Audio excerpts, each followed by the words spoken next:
Here are 4 things that car dealerships don't want you to know when buying your next car. And if you're new to my channel, hi, my name is Matthew Long, and on this channel all we talk about is making money, saving money, and how to better invest. So in today's video, I wanted to share with you guys 4 things that car dealerships don't want you to know next time you're out shopping or buying your next car for you and your family. Now, we all know in today's market, interest rates are horrendously high, car salespeople are ruthless, and it just seems like getting a deal across the finish line is extremely difficult. But on today's video, I wanted to give you 4 things that you should always keep in mind to get the best deal and not to be taken advantage next time you find yourself at a car dealership. So one of the first things car dealerships don't want you to know is they don't want you to know the average sales price, the comps, or what things are selling for of a specific make and model when you're out shopping for a car. So if you know exactly what you want, if it's a car, a truck, or maybe it's an SUV, what they don't want you to know is they don't want you to know all the sales price in a 250-mile radius of your area for shopping for that specific year, make, or model car. That is not in their interest.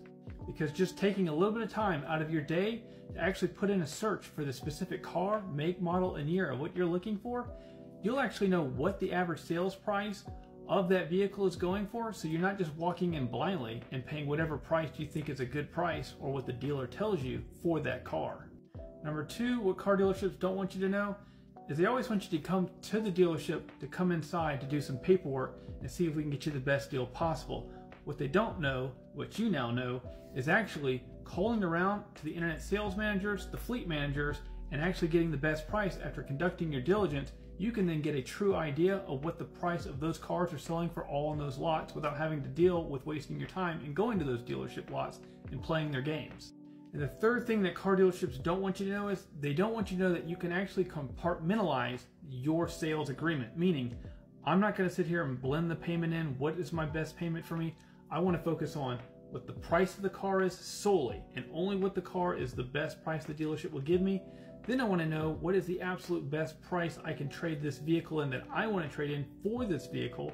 And thirdly and lastly, tertiary to these 2 things, is I will then shop the finance rate that works best for me. You see how we compartmentalize those? We didn't just blend them in for a payment. That is the best way to negotiate. And lastly, fourth, and most importantly, where people get robbed all the time in a car dealership, is the trade-in.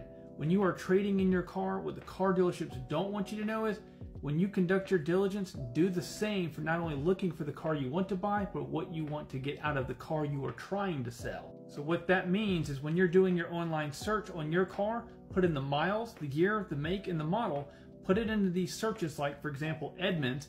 You can then price out your car and what other dealerships and private sellers are selling your car with your exact mileage, year, make, and model, and to the condition by looking at the photos comparing by the eye. You'll have a very good idea. And again, I always like to use 250 miles out of what your car is selling for. So you actually know what is the true value of your car before the car dealership plays games and gives you just a number out of the blue and you accept it. So in closing, those are the 4 things car dealerships don't want you to know. And now that you know them, you won't be taken advantage and you will get the best deal for you and your family on your next car purchase. I hope you got value in today's video. As always, I will see you guys on the next one.